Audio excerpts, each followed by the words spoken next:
Hi, good morning. ನಾನು ನಿಮ್ಮ ಗೆಳತಿ ಕತಾರ್ ಕನ್ನಡತಿ. ಬೆಳಿಗ್ಗೆ 4:25 ಆಯ್ತು. ಆದ್ರೂ ಕತಾರಲ್ಲಿ ಇನ್ನೂ ಸೂರ್ಯ ಎದ್ದಿಲ್ಲ. ಆದ್ರೆ ಕತಾರಲ್ಲಿರೋ ಎಲ್ಲಾ ಅಮ್ಮಂದ್ರು ಎದ್ದಿರ್ತಾರೆ.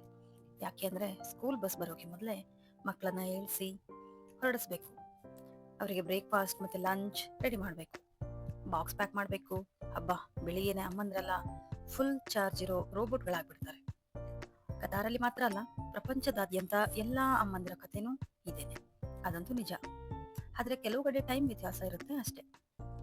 ಓಕೆ, ನಾವೀಗ ಕತಾರ್ ಸ್ಕೂಲ್ಗಳ ಬಗ್ಗೆ ಸ್ವಲ್ಪ ಮಾತಾಡೋಣ.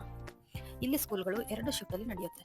ಅಂದ್ರೆ ಒಂದು ಮಾರ್ನಿಂಗ್ ಶಿಫ್ಟ್, ಇನ್ನೊಂದು ಆಫ್ಟರ್ನೂನ್ ಶಿಫ್ಟ್.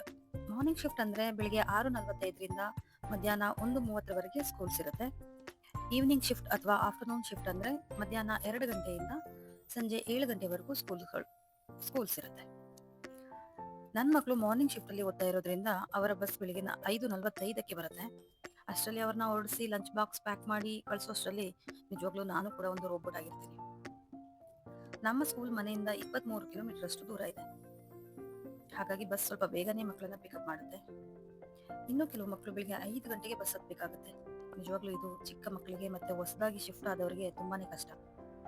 ಭಾನುವಾರದಿಂದ ಗುರುವಾರದವರೆಗೆ ಸ್ಕೂಲ್ಗಳಿರುತ್ತೆ ಕತಾರಲ್ಲಿ. ಶುಕ್ರವಾರ ಮತ್ತೆ ಶನಿವಾರ ರಜೆ ಇರುತ್ತೆ. ಮತ್ತೆ ನಮ್ಮ ಇಂಡಿಯಾದಲ್ಲಿ ಸ್ಕೂಲ್ಗಳು ಮಾರ್ಚ್ ಮತ್ತು ಏಪ್ರಿಲ್ ನಲ್ಲಿ ಆನ್ಯುವಲ್ ಎಕ್ಸಾಮ್ಸ್ ಮುಗಿಸಿ ಏಪ್ರಿಲ್ ಮಿಡ್ ಇಂದ ಮೇ ಎಂಡ್ ವರೆಗೆ ಸಮ್ಮರ್ ಹಾಲಿಡೇಸ್ ಇರುತ್ತಲ್ವಾ.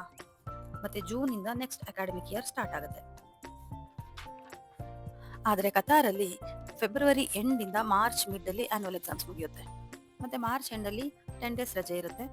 ಮತ್ತೆ ಏಪ್ರಿಲ್ ಫಸ್ಟ್ಗೆ ನೆಕ್ಸ್ಟ್ ಅಕಾಡೆಮಿಕ್ ಇಯರ್ ಸ್ಟಾರ್ಟ್ ಆಗ್ಬಿಡುತ್ತೆ.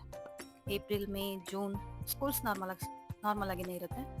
ಮತ್ತೆ ಜೂನ್ ನಲ್ಲಿ PT1 ಎಕ್ಸಾಮ್ಸ್ ಮುಗಿಸಿ ಜುಲೈ ಮತ್ತು ಆಗಸ್ಟ್ 2 ತಿಂಗಳು ಸಮ್ಮರ್ ಹಾಲಿಡೇಸ್ ಇರುತ್ತೆ. ಸೆಪ್ಟೆಂಬರ್ 1 ಇಂದ ಸ್ಕೂಲ್ಸ್ ರೀಓಪನ್ ಆಗುತ್ತೆ. ಯಾಕೆಂದ್ರೆ ಜುಲೈ ಮತ್ತು ಆಗಸ್ಟ್ ನಲ್ಲಿ ಕತಾರಲ್ಲಿ ಸಿಕ್ಕಾಪಟ್ಟೆ ಬಿಸಿಲಿರುತ್ತೆ. ಎಲ್ಲರಿಗೂ ಗೊತ್ತಿದೆ, ಕತಾರ್ ಒಂದು ಮರುಭೂಮಿ. ಹಾಗಾಗಿ ಬೇಸಿಗೆ ಅನ್ನೋದು ಇಲ್ಲಿ ತುಂಬಾ ಬಿಸಿಲು ಹಾಗೂ ಬಿಸಿಯ ವಾತಾವರಣ. ಮತ್ತೆ ಕತಾರ್ನಲ್ಲಿ ಸಮ್ಮರ್ ಮತ್ತೆ ವಿಂಟರ್, ಬೇಸಿಗೆ ಕಾಲ ಮತ್ತು ಚಳಿಗಾಲ ಮಾತ್ರನೇ ಇರೋದು. ನಮ್ಮ ಇಂಡಿಯಾ ತರ ಇಲ್ಲಿ ಮಳೆಗಾಲ ಇರಲ್ಲ. ಇಲ್ಲಿ ಮಳೆ ಬರೋದೇ ತುಂಬಾ ಅಪರೂಪ. ಅಂದ್ರೆ ವರ್ಷಕ್ಕೆ 2 ರಿಂದ 3 ಸಲ ಮಳೆ ಬರಬಹುದು ಅಷ್ಟೇ. ಅದು ಸಾಧಾರಣ ಮಳೆ ಅಷ್ಟೇ.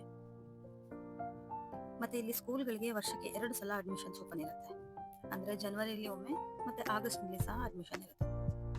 ಯಾಕೆಂದ್ರೆ ಬೇರೆ ಬೇರೆ ದೇಶಗಳಿಂದ ಮಕ್ಕಳು ಶಿಫ್ಟ್ ಆಗುವಾಗ ಅವರಿಗೆ ತೊಂದರೆ ಆಗಬಾರ್ದು ಅನ್ನೋ ಉದ್ದೇಶ. ಹಾಗೇನೆ ಕತಾರ್ನಲ್ಲಿ ಮಕ್ಕಳಿಗೆ ಸ್ಕೂಲ್ ಅಡ್ಮಿಷನ್ ಸಿಗೋದು ಅಷ್ಟು ಸುಲಭ ಏನೂ ಅಲ್ಲ. ಕೆಲವು ಕಂಡೀಷನ್ಸ್ ಕೂಡ ಇದೆ. ಅದ್ರ ಬಗ್ಗೆ ನೆಕ್ಸ್ಟ್ ವಿಡಿಯೋದಲ್ಲಿ ಡೀಟೇಲ್ ಆಗಿ. ಈಗ ಇವತ್ತಿನ ರೆಸಿಪಿ ಬಗ್ಗೆ ಸ್ವಲ್ಪ ಮಾತಾಡೋಣ.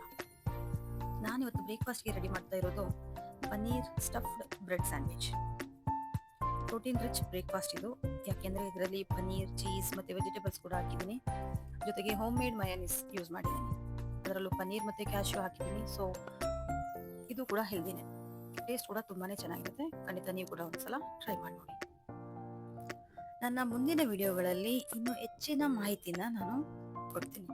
ಅಂದ್ರೆ ಸ್ಕೂಲ್ ಸಿಲೆಬಸ್ ಬಗ್ಗೆ, ಫೀಸ್ ಬಗ್ಗೆ, ಹಾಗೇನೆ ಇಲ್ಲಿನ ಯೂನಿಫಾರ್ಮ್ಸ್, ಸ್ಕೂಲ್ ರೂಲ್ಸ್ ಬಗ್ಗೆ, ಹಾಗೆ ಸ್ಕೂಲ್ ಟ್ರಿಪ್ಸ್ ಬಗ್ಗೆ. ಸ್ಕೂಲ್ ಟ್ರಿಪ್ಸ್ ಅನ್ನುವಾಗ ಒಂದು ನೆನಪಾಗ್ತಾ ಉಂಟು. ನಾವೆಲ್ಲ ಚಿಕ್ಕ ಮಕ್ಕಳಿರುವಾಗ ಸ್ಕೂಲ್ ಟ್ರಿಪ್ಸ್ ಅಂತ ಹೇಳಿದ್ರೆ ಪಕ್ಕದಲ್ಲಿ ಹಂಪೆ, ಬೇಲೂರು, ಹಳೆಬೀಡು ಅಥವಾ ಮಂಗಳೂರು ಬೀಚ್, ಹಾಗೆ ಕರ್ನಾಟಕದ ಒಳಗಡೆನೆ ಟೂರ್ ಇರ್ತಿತ್ತು ಅಲ್ವಾ. ಆದರೆ ಇಲ್ಲಿ ಸ್ಕೂಲ್ಗಳಲ್ಲಿ ಇಂಟರ್ನ್ಯಾಷನಲ್ ಟ್ರಿಪ್ಸ್ ಇದೆ. ಅಂದ್ರೆ ಬೇರೆ ಬೇರೆ ದೇಶಗಳಿಗೆ ಮಕ್ಕಳನ್ನ ಕರ್ಕೊಂಡು ಹೋಗ್ತಾರೆ. ಜಪಾನ್, ಅಮೇರಿಕಾ, ಕೆನಡಾ, ಆಸ್ಟ್ರೇಲಿಯಾ, ಹೀಗೆ ಯಾವುದಾದ್ರೂ ಒಂದು ದೇಶ ಸೆಲೆಕ್ಟ್ ಮಾಡಿ ಆ ದೇಶಕ್ಕೆ ಮಕ್ಕಳನ್ನ ಕರ್ಕೊಂಡು ಹೋಗ್ತಾರೆ. ಒಂದು 10 ರಿಂದ 12 ದಿನ ಟ್ರಿಪ್ ಇರುತ್ತೆ. ಸೊ ಅದಕ್ಕೆ ತಕ್ಕ ದುಡ್ಡು ಇರುತ್ತೆ. ಬಟ್ ಅದೊಂದು ಒಳ್ಳೆ ಅವಕಾಶ ಮಕ್ಕಳಿಗೆ. ಬೇರೆ ಬೇರೆ ದೇಶಗಳನ್ನ, ಅಲ್ಲಿದ್ದು ವಿಷಯಗಳನ್ನ ಹೋಗಿ ತಿಳ್ಕೊಂಡು ಬರ್ಬೋದು.